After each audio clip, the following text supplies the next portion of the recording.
E se a maior divisão da humanidade, a fonte mais profunda de todos os nossos conflitos, não fosse entre nações, culturas ou ideologias? E se essa divisão não estivesse sequer entre as pessoas? E se a fratura mais fundamental estivesse localizada num lugar muito mais íntimo, muito mais próximo? E se ela estivesse dentro de cada um de nós? Esta é a premissa que vamos explorar. Uma jornada para dentro, para entender uma dualidade que nos habita desde o início dos tempos. Uma dualidade que, quando compreendida e integrada, detém a chave não apenas para a nossa paz interior, mas para uma nova forma de nos relacionarmos com o mundo. Falamos de masculino e feminino. Mas, por um momento, vamos libertar estas palavras das suas associações com gênero. Vamos pensá-las não como identidades biológicas, mas como princípios universais. Duas energias fundamentais que compõem toda a existência. O princípio masculino é a energia da ação, da estrutura, da direção. É o impulso que constrói, que define limites, que avança em linha reta. É a lógica, a razão, a clareza que corta a confusão. Pense no esqueleto que nos sustenta, na margem do rio que guia a água, na semente que contém o plano da árvore inteira. O princípio feminino, em contrapartida, é a energia da receptividade, do fluxo, da sensibilidade. É o espaço que acolhe, a intuição que sente o caminho, a criatividade que nutre e dá à luz. É a água que se adapta a qualquer recipiente, a terra fértil que permite à semente germinar, o silêncio onde as ideias nascem. Um é o fazer, o outro é o ser. Um é o foco, o outro é a percepção. Um dá a direção, o outro dá sentido. Não são opostos em conflito, mas parceiros numa dança cósmica. Como a inspiração e a expiração, um não pode existir plenamente sem o outro. Esta compreensão não é nova. As sabedorias antigas de todo o mundo reconheceram esta polaridade fundamental. No taoísmo é o yin e o yang, a escuridão e a luz, o passivo e o ativo, cada um contendo a semente do seu oposto, girando em harmonia perpétua. Na filosofia hermética encontramos o princípio de gênero, que afirma que o gênero está em tudo. Tudo tem seus princípios masculino e feminino. Na Índia, as divindades Shiva e Shakti representam a consciência e a energia, o ser e o devir, inseparáveis na criação do universo. Esses símbolos não são dogmas religiosos, mas mapas da psique humana e do cosmos. Eles nos lembram de uma verdade primordial. No início, esses princípios eram vistos como complementares, sagrados em sua união. A plenitude não estava em escolher um lado, mas em personificar o equilíbrio dinâmico entre os dois. A dança era o estado natural. Então, o que aconteceu? Como essa dança harmoniosa se transformou num campo de batalha? A cisão começou de forma lenta, quase imperceptível, ao longo de milênios de história humana. Sociedades começaram a priorizar um princípio em detrimento do outro. A ação foi valorizada acima da receptividade. A razão, acima da intuição. A estrutura, acima do fluxo. O princípio masculino, associado à conquista, ao controle e à ordem hierárquica, foi elevado. O fazer tornou-se mais importante que o ser. Consequentemente, o princípio feminino, a sensibilidade, a intuição, a vulnerabilidade, o caos criativo, foi desvalorizado, reprimido e, por vezes, temido. O que era visto como um poder de conexão e nutrição passou a ser percebido como fraqueza, irracionalidade, uma ameaça à ordem estabelecida. O masculino saudável, que dá a direção, distorceu-se em controle e dominação. O feminino saudável, que dá sentido, foi forçado a um papel de submissão ou silenciado. O equilíbrio virou hierarquia, e com essa mudança externa, uma profunda fratura ocorreu internamente. A consciência humana perdeu a sua unidade. Esta cisão histórica não é um conceito abstrato. Ela vive dentro de nós, manifestando-se diariamente em nossa psicologia. Quando esses princípios se separam internamente, o ser humano entra em um estado de conflito crônico. Vivemos as consequências.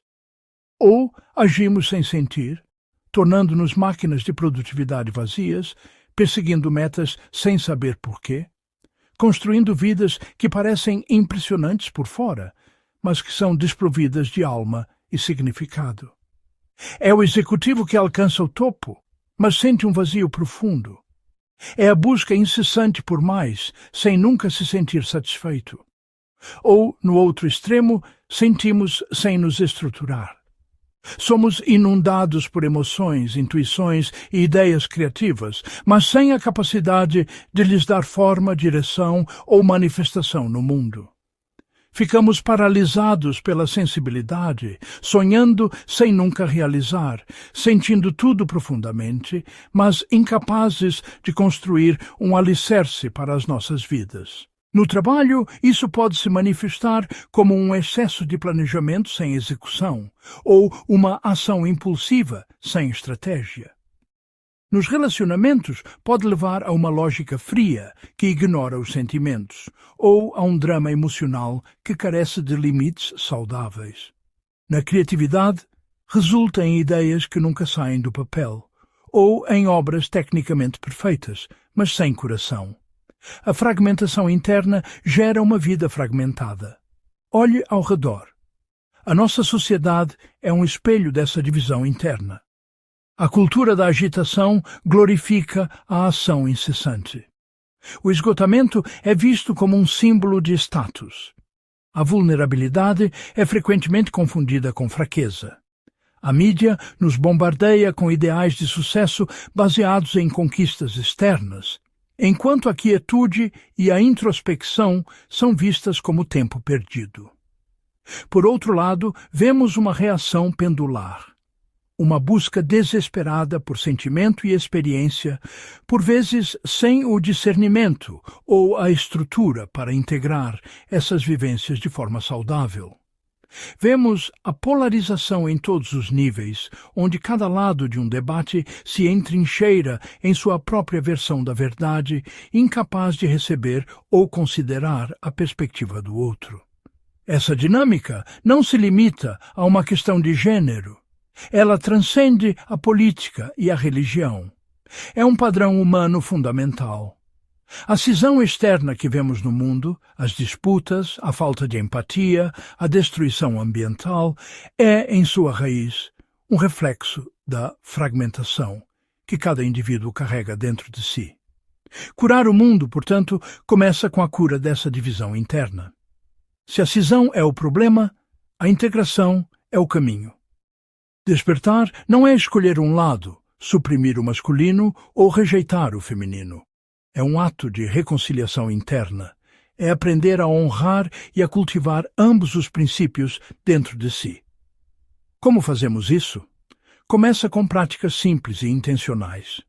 A respiração consciente é uma porta de entrada. Cada inspiração é um ato de receptividade feminino, acolhendo o ar que nos dá vida. Cada expiração é um ato de entrega, de deixar ir, masculino na sua forma de liberação.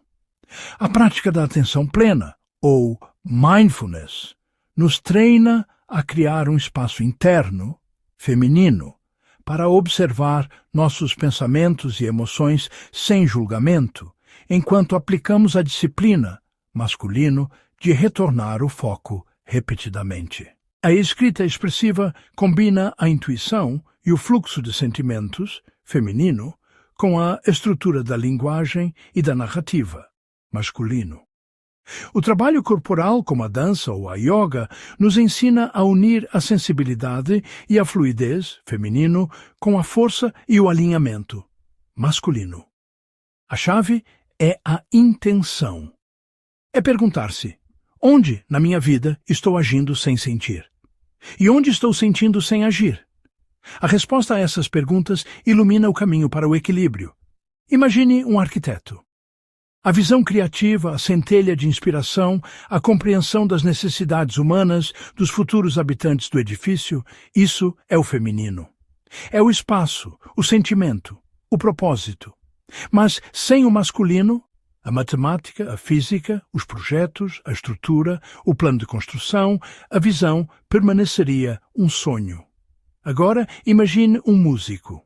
A técnica, a teoria musical, a estrutura da composição, a disciplina de praticar por horas. Isso é o masculino. Mas sem o feminino, a paixão, a emoção, a alma que é derramada na performance, a música seria tecnicamente perfeita, mas fria e sem vida. O masculino saudável dá direção. O feminino saudável dá sentido.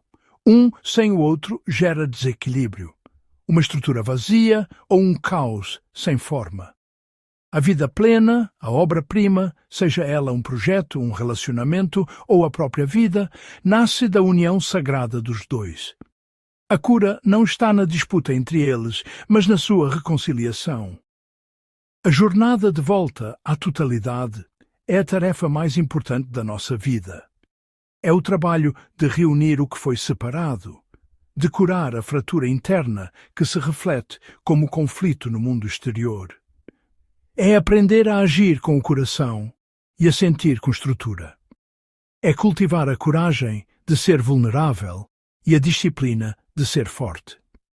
É saber quando liderar e quando seguir, quando falar e quando ouvir, quando construir e quando simplesmente ser.